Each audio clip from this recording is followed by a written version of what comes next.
Cricket ஃபேன்ஸுக்கு வணக்கம். சேப்பாக்கில் CSK உடைய கதை முடிஞ்சுங்க. இந்த சீசன் இதுக்கப்புறம் வாய்ப்பு ரொம்ப கம்மி. ரொம்பனுங்கிறத விட 99% வாய்ப்பு இல்லை. ஒரே ஒரு % சான்ஸ் இருக்குங்கிற மாதிரி தான் நான் சொல்லுவேன். அதுவும் அவுட் சைட் சான்ஸ் 1000 கால்குலேஷன் பண்ணணும். அப்போ தான் சிஎஸ்கே உள்ளே போகுமானுங்கிறதே டவுட்டு. ஸோ இந்த இடத்துல கதை முடிஞ்சது. தோனி அவர்கள் அவங்க பங்குக்கு வந்த உடனே அன்சுல் கம்போஸ் உள்ள கொண்டு வராரு. திரிபாதியை பொறுத்த வரைக்கும் அவர் last one more time dress பண்ணாங்க அப்படிங்கிற மாதிரி தான் நான் சொல்லுவேன். ஸோ இதுக்கப்புறம் அவர் வெளியில் தான். ஸ்டீஃபன் ஃப்ளமிங் என்ன பண்ணுறாருன்னு தெரியலைங்க. ஏன்னா அக்ஷனுக்கு இவங்க தான் போயாகணும். ஏன்னா இப்போதைக்கு தான் தோனி அவர்கள் வந்துட்டு கேப்டனாக வந்திருக்காரு. இதுக்கு முன்னாடி ருத்ராஜ் இருந்தப்போ இவங்க தான் அக்ஷனில் போனாங்க, டீமை செலக்ட் பண்ணாங்க. ஒரு புவரான ஒரு டீமை செலக்ட் பண்ணி கொண்டு வந்திருக்காங்க. இருக்கக்கூடிய சின்ன பசங்களை வச்சு கேம் எப்படி மாற்ற போகிறாங்க, வரக்கூடிய 8 மேட்ச்சில் 7 மேட்ச் சாத்தியமாக சிஎஸ்கேக்கு அந்த பிளே ஆஃப் கனவு பலிக்குமா அப்படிங்கிறத பார்க்கலாம். சென்னையை பொறுத்த வரைக்கும் மோசமான தோல்வி. இது வரைக்கும் 100, 103 மாதிரியான டார்கெட்டில் சேப்பாக்கில் வந்ததே கிடையாது. ஹிஸ்ட்ரியிலேயே கிட்டத்தட்ட 18 வருஷம் ஹிஸ்ட்ரியிலேயே இதுதான் முதல் தடவைன்னு சொல்லி ஆகணும். அந்த அளவுக்கு படு கேவலமாக ஆடி இருக்காங்க. அதில் ஒரு துளி கூட மாற்றம் கிடையாது. ஆர்சிபி கிட்ட 17 வருஷத்துக்கு அப்புறம் தோத்தாங்க. அண்ட் எகைன் டெல்லி கிட்ட தோத்தாங்க. இப்போ கேகேஆர் கிட்டையும் ரொம்ப மோசமான ஒரு தோல்வி. தோனி அவர்கள் பதவி ஏற்றாச்சு. அவங்க பங்குக்கு ஆல்ரெடி சொன்ன மாதிரி சின்ன பசங்க அன்சுல் கம்போஸ் உள்ள கொண்டு வந்துட்டாருங்க. ஸோ நான் சொன்ன மாதிரி திரிபாதிக்கு லாஸ்ட் சான்ஸு இதுவும் போச்சு. ஸோ இதுக்கப்புறம் யங்ஸ்டர் உள்ளே வருவாங்க. இப்போதைக்கு ஸ்டீஃபன் ஃப்ளமிங் கையில் தான் இருக்குது. ஏன்னா ருத்ராஜ் இல்லை, அவருக்கு பதிலாக ரிப்ளேஸ்மெண்ட் வேணும். அந்த ரிப்ளேஸ்மெண்ட் யாரை கொண்டு வரணும்? ஒரு பிருத்திவிஸாக இருக்காரு. ஸோ இன்னும் ஏகப்பட்ட பிளேயர்ஸ் இருக்காங்க. ரிப்ளேஸ்மெண்ட்டாக ஒரு பிளேயர் வந்தாகணும். அது போக யங்ஸ்டரை ட்ரை பண்ணலாம். எஸ், கரெக்டு தான். நிறைய பேருடைய மைண்ட் வாய்ஸ் எனக்கு கேட்குது. ஸோ இதுக்கப்புறம் வயசுக்கு வந்தால் என்ன அப்படிங்கிற மாதிரி தான். ஸோ இதுக்கப்புறம் அவங்க ஜெயிச்சா என்ன, ஜெயிக்காட்டி என்னங்கிற ஒரு ஸ்டேஜ் தான். ஆனால் இந்த சமயத்தில் தான் ஃப்ரீயாக ஆட முடியும். பிளே ஆஃப் எல்லாம் இல்லாமல் ஒரிஜினலாக அடித்து ஆட முடியும். அந்த ஒரு சென்னை சூப்பர் கிங்ஸை நம்மளால் பார்க்க முடியும்.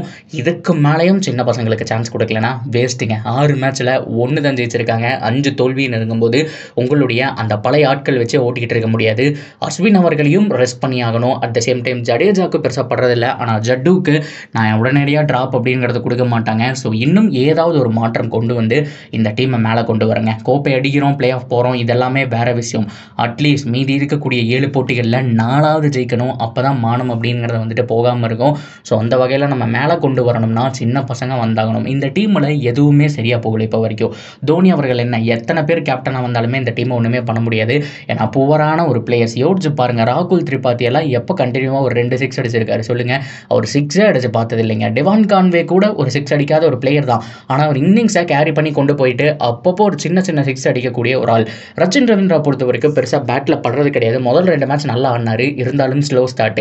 ஒரு பவர் ஹிட்டர் கிடையாது. இதுவே கேகேஆர் ஆடினதை நீங்கள் பார்த்துருந்தீங்கன்னா தெரிஞ்சிருக்கும். ஒரு சுனில் நரேன் ஒரு சுற்றுறாரு, 2 6 அழகாக. அவரோட வேலை என்ன, ஒரு 10 பால் 15 பால் பிடிக்கிறமா, ஒரு 30 ரன் 40 ரன் அடிச்சு கொடுத்துட்டு அவுட் ஆகணும். பவர் பிளேயில் ரன் ரேட்டை இறக்க விடக்கூடாது அப்படிங்கிற மாதிரி ஆடுறாங்க. ஆனால் நம்மளுடைய பவர் பிளேயில் அந்த பேஜுக்கே இறங்க கிடையாது. கட்டையை போட்டு தள்ளுறாங்க.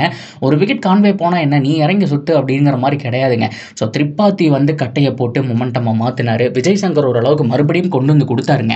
ஆனால் அவர் போனதுக்கப்புறமும் கட்டையை போட்டு அந்த ஒரு மொமெண்டம் மாற்றிட்டார். திரிபாதி மெயின் கல்பிரிட்டாக நான் பார்க்குறேன். ஸோ அவருக்கு பதிலாக ஒரு வேனிஸ் பேர்டி, ஒரு சித்தார்த், நம்ம தமிழ்நாட்டு பையன் வெயிட்டிங்கில் இருக்கான். ஸோ இந்த மாதிரி ஏகப்பட்ட பேர், ஒரு ஷேக் ரஷீத்னு சொல்லி நிறைய பேர் இருக்காங்க. இவங்களுக்கெல்லாம் சான்ஸ் கொடுக்கலாம்.